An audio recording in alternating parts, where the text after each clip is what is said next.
Saturday, February 1st, Kansas ultimately had a narrow victory, 78-75. Now, what makes Texas Tech a really unique defensive opponent is their extreme no-middle defense. You'll literally see defenders be parallel with the sideline to deny middle. Now, Kansas doesn't do anything like out of the ordinary offensively, but one aspect of their offense they do that you could argue is different nowadays is their how they feed the post and how much they value post play.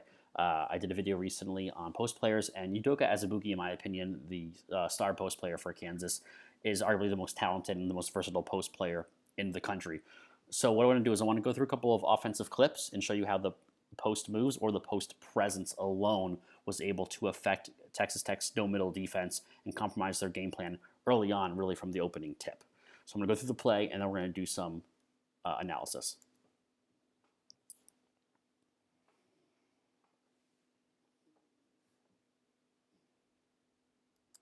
All right, so I'm going to rewind and go back to this possession. So it's easy to focus on the strong side corner wing, the pass and the change. I want to go back one more time. I want you to pay attention really to what's going on the weak side. So I'm going to pause it right here.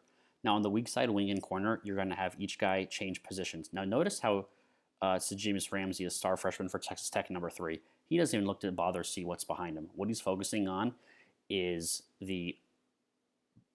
post support for Azubuike. So TJ Holyfield, who is playing Azubuike on defense, he has a size disadvantage.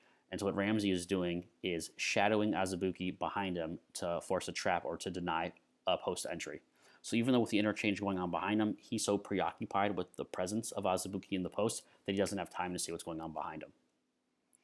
Now right here, you'll see because of the interchange and the pass on the strong side that Kansas is able to get a good angle, and you'll see that the pass to the corner right now is open because Ramsey is still so focused right here where my mouse is so focused on where Azubuike is in the post. Obviously, the pass happens. He closes out, but he is late, worried about giving up a three-pointer. He falls for the pump fake, and the pull-up 2 is available. Now, while Azubuike didn't do anything, the mere presence that he has in the post compromised the defensive game plan Texas Tech had. Let's go to another clip. Run it in full.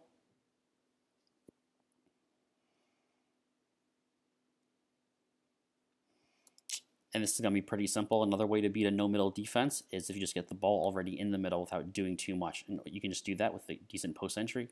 So here, Azubuike, good line of deployment.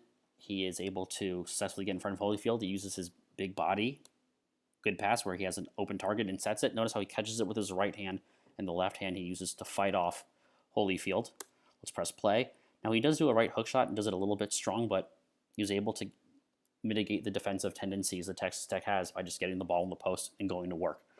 So last clip here, let's run through it, and then I'll do an analysis and for a conclusion.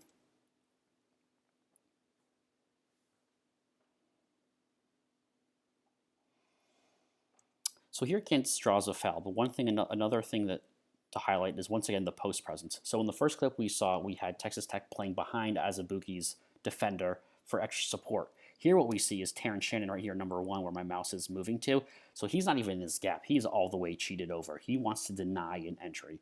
So we have 25 on Texas Tech. I believe that's Moretti. He's up on the ball handler. We have number 3 here on the weak side. He can't really split the difference in 2 because then you'd have about maybe a quarter of the court in the half court wide open. So he can't give that up. So he has to play in the middle, but really shading toward his man. So what Shannon is doing here is he wants to make sure that Kansas doesn't get the ball in the post. He wants to discourage that, but at the same time, knowing how efficient Azubuike is and how powerful he is in the post, gives up, compromises their positioning. So they're really banking on Kansas making a mental mistake to try to get the ball in the post when that's without be a bad move. So the ball is moved to the wing at Braun, and then right away, Shannon is late to recover because he's in a bad position inherently. Kansas is able to turn the corner and draw the foul.